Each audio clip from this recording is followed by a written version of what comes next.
Mengapa yang diskusi tentang Habib yang sudah berlangsung sekian lama, mengapa MUI belum meresponnya? Sedangkan Mama Gufron yang baru kemarin ya, belum lama rame-rame tentang Mama Gufron, mengapa MUI langsung gercep gitu, gercep menanggapi dan juga mengatakan sesat, wah ini ajarannya nggak bener, itu ada apa dengan MUI? Assalamualaikum warahmatullahi wabarakatuh. Selamat siang, kita berjumpa lagi dalam Gus Arok Channel. Semoga kita semua selalu dalam lindungan Allah Subhanahu wa Ta'ala. Oke, kali ini saya ingin membahas tentang sebuah diskusi yang ditayangkan di stasiun televisi yang cukup terkenal di Indonesia ya, yang membahas tentang Mama Gufron. Karena kemarin-kemarin kita ramai tentang perdebatan tentang bagaimana ajaran-ajarannya Mama Gufron. Namun yang menjadi hal yang menarik bagi saya adalah dari salah satu narasumber yang bagi saya ini luar biasa, narasumber ini, yang dimana di situ kan ada beberapa pihak ya, ada yang dari Romo, ada yang dari MUI, kemudian ada yang dari pengamat IT ya. Nah itu ada salah satu narasumber itu dari Bang Ade Armando yang bagi saya ini luar biasa sekali. Selain mengkaji tentang Buya Mama Gufron dari sudut pandang demokrasi ataupun kebebasan berpendapat ataupun ya secara akal rasional dan logika gitu ya, itu juga mengkritisi beberapa tindakan MUI yang tidak membahas tentang perkara nasab. Sebelum kita bahas lebih lanjut, mari kita tonton videonya terlebih dahulu. Saya akan mengatakan, it doesn't make sense. Tidak masuk akal. Tapi kalau dia betul-betul percaya bahwa itu bisa terjadi, itu hak dia juga. Dan kalau ada orang-orang dan khawatirnya ada yang kemudian meyakini hal itu. Dalam hal ini menjadi penting bagi kita untuk membiasakan diri untuk berdiskusi. Saya senang kalau misalnya kemudian ada ulama-ulama dari MUI yang memberikan narasi untuk men-challenge kelemahan-kelemahan yang dirasakan disampaikan oleh Mama Gufron. Tapi menurut saya memang kita nggak usah terbiasa dengan mengatakan karena dia, misalnya gini Pak ya, saya minta maaf, kata sesat itu barangkali menurut saya berlebihan. Ya, karena dia membawa konotasi tertentu mengenai orang yang mengutarakannya. Bahwa orang itu tersesat kan, bahwa orang itu akan menyesatkan. Tapi kalau kita bisa mengatakan bahwa itu nggak masuk akal atau itu tidak sesuai, iya boleh. Itu istilah yang barangkali kita harus cari ya. Tapi memang harus ada yang men-challenge. Sebagaimana juga misalnya kemarin kan menarik tuh ada diskusi tentang Habib itu, apakah Habib itu bersih dari dosa, apakah Habib itu adalah keturunan Nabi silsilah Habib. Silsilah Habib. Itu menurut saya menarik karena sekian lama kita seperti ya udahlah, bapak-bapak kan juga tidak men-challenge kan. Tapi nah, demikian ya apa yang disampaikan oleh Bang Ade Armando, cukup luar biasa bagaimana Bang Ade Armando ini menyoroti tentang permasalahan Mama Gufron dan juga polemik Habib. Itu ada beberapa poin di sini yang bisa saya tangkap dan juga perlu kita bahas secara bersama ya, di mana poin-poin ini penting untuk menjadi perhatian bagi kita semua. Poin yang pertama adalah budayakan mengkaji dan diskusi dalam mencari fakta dan realita. Ini sebenarnya kalau di MUI saya yakin itu juga membudayakan ya, dalam pencarian fakta dan realita itu pasti ada kajian dan juga ada diskusi yang mendalam gitu.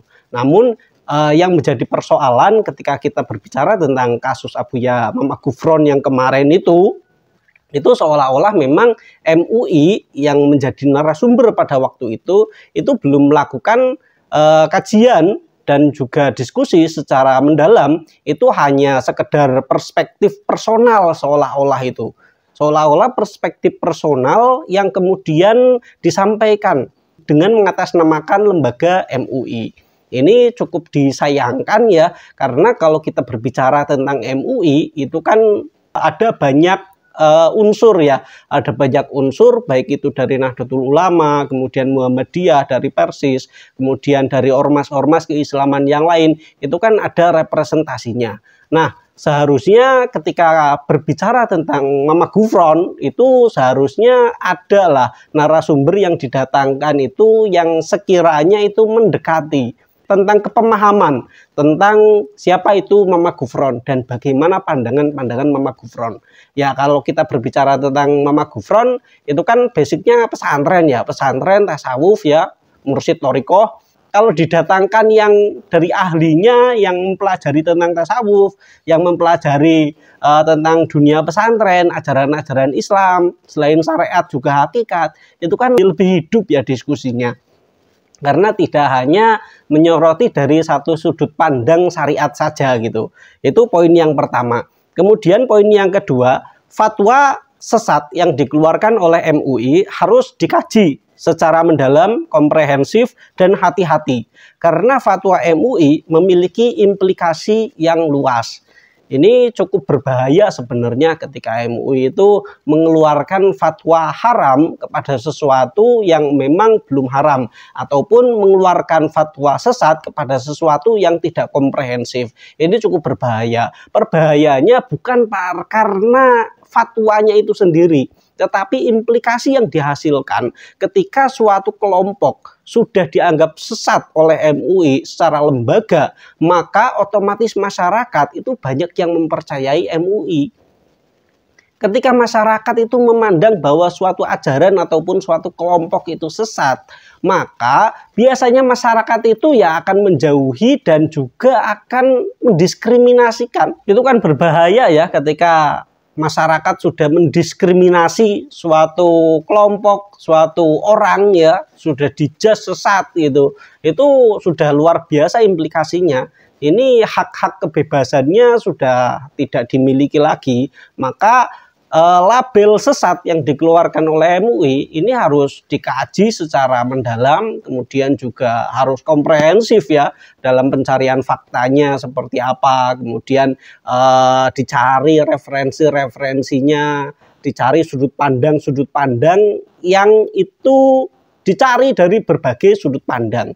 Itu poin yang kedua. Kemudian poin yang ketiga, peserta diskusi hanya tertawa ketika dipertanyakan tentang masalah nasab Habib yang tidak disoroti oleh MUI gitu. Itu seolah-olah ada apa ya? Ada apa dengan MUI? Mengapa ketika Mama Gufron ini viral, MUI langsung gercep gitu ya? Langsung gercep membahas tentang kesesatan dari Mama Gufron gitu. Sedangkan ketika polemik nasab yang sudah bergulir beberapa tahun ini, mengapa MUI adem-adem saja? Di situ kan peserta diskusinya juga tertawa. Ini ada apa dengan MUI? Mengapa ketika ada permasalahan tentang nasab Habib yang sebenarnya sama pentingnya ketika berbicara tentang kemaslahatan umat, itu kan sama pentingnya dengan membahas tentang Mama Gufron ini. Mengapa yang diskusi tentang Habib yang sudah berlangsung sekian lama, mengapa MUI belum meresponnya? Sedangkan Mama Gufron yang baru kemarin ya, belum lama rame-rame tentang Mama Gufron, mengapa MUI langsung gercep gitu, gercep menanggapi dan juga mengatakan sesat, wah ini ajarannya nggak bener. Itu ada apa dengan MUI? Kemudian poin yang terakhir, sampai dengan saat ini belum ada siaran televisi yang membuka ruang diskusi tentang polemik nasab habaib. Ini juga perlu menjadi perhatian ya, karena yang kita tahu polemik nasab di dunia internet ini sudah lama bergulir dan juga sudah bertahun-tahun gitu ya, sudah menghasilkan bukan hanya polemik nasabnya saja, tetapi sudah banyak ranting-ranting persoalannya.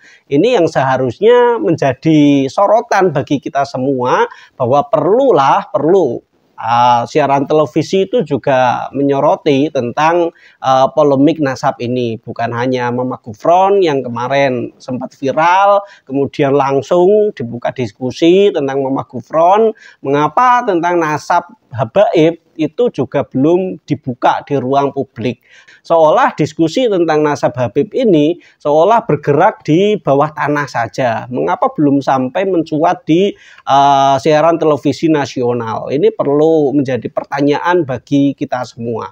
Mungkin dari saya cukup sekian. Wallahul muwaffiq ila aqwamit thoriq. Wassalamualaikum warahmatullahi wabarakatuh.